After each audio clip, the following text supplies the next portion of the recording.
So as leaders, we often go into situations with our own perspectives and we make decisions through our own lens. Yeah. How can we open up our minds to different ways of thinking? Well, we do this a lot, don't we? And we employ this whenever we're thinking about stakeholders, whenever we're going into a potential client meeting. And when we spoke about the pre-mortem analysis, what gave us foresight, which is really valuable. And that was one of our other weekly wisdoms. Yeah, this is another one where we can get insight, which is really important. And this allows us to almost observe the same thing through 4 different lenses, if you like. And funny old thing, it's called the 4 ways of seeing. So the first thing is any situation we're going into, and this can be an interview, a job interview, it can be dealing with a supplier, it can be dealing with a new supplier, it can be, going to speak when we do leadership talks, it can be trying to work out what that talk needs to be about. So the first way of seeing is in the first person, and it's how do I view me? How do you view you, right? So in that context, and you've got to try and constrain it to that context. When I'm up on that stage, how do I view me? When I'm going out and doing a speaking engagement, or when you're going and speaking at one of the expos, how do you view you in that moment? And it might be that actually you view yourself perhaps as a little bit nervous, but that's a good thing, that gives you the edge. But you are an expert at what you do. You do know what you're talking about, and you know that what you're going to speak about will add value to the audience. That's how you view you. The other thing is, how do you view them?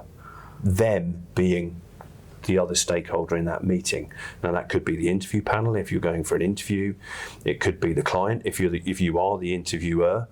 It could be the audience. How do you view them as the audience?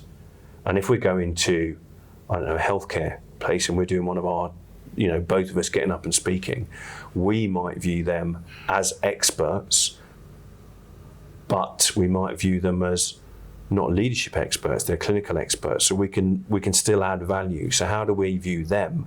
Are people who are hungry to know about how they can lead their teams better, get them to grow quicker, get their own time back so they can get home to drink some wine quicker or spend time with a partner and kids, but drink wine mainly. Get back sooner. So it's how do you view you? How do you view them? And then people are way ahead of us here. The next 2 are how do they view you?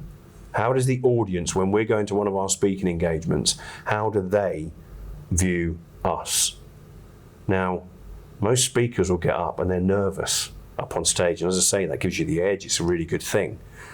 But sometimes those nerves will get ahead of us. Whereas actually most people in an audience see someone on the stage as an expert. They're there for a reason. And I know when I'm in the audience, I want to learn from that person. I'm not sitting there going, how many ums and ahs are they going to do? Are they going to make a mistake? I'm there to learn. I want them to do well because I want to benefit and gain value from it. So that could well be how they view you as the speaker in this context. And the 4th one is how do they view themselves? Now some of these might be a little bit,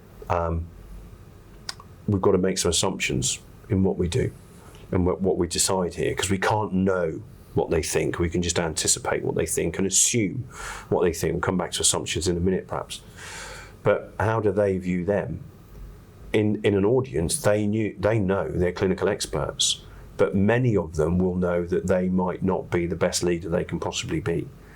They're managing their business really well. They've had business coaching, and that has taught them how to run their business, how to manage their business, how to manage the numbers, but it hasn't necessarily taught them how to lead their people and get the most out of their people, get people on board with their vision, for example, which is something our clients come to us a lot and speak about that.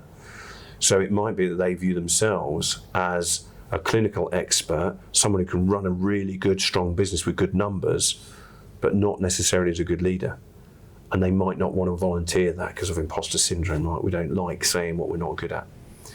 So the 4 ways of seeing, how do you view you? How do you view them? How do they view you? And how do they view themselves? And those bottom 2 in the thing that we're going to share on the screen shows that we have to make some assumptions because we can't know it. And assumptions, if we plan on assumptions, they're just a list of things we wish to be true or untrue. So we need to validate those.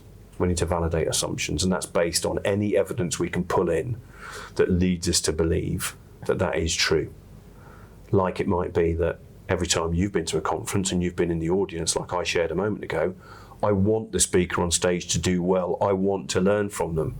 So is it fair to assume that how the audience views us is that we are an expert and they want us to do well? Yes, that is a fair assumption. Therefore, we can go with it. Because otherwise, this list of things that we wish to be true, that's not a good foundation to plan from. Can you give any examples? I'm just trying to think when we might use that. The first one is marketing. Yeah. When we're writing our marketing blurb and Definitely. putting stuff out on social media. Yeah. If we consider things from these different perspectives, Yeah. then that will improve our messaging. Definitely. Yeah, insight is absolutely key. And I know a lot of private practices to get predictable income are talking about memberships at the moment as well. So to be able to observe the memberships through those 4 different lenses, how do you view the membership? How do you view you in the membership? Well, you want a predictable income, right?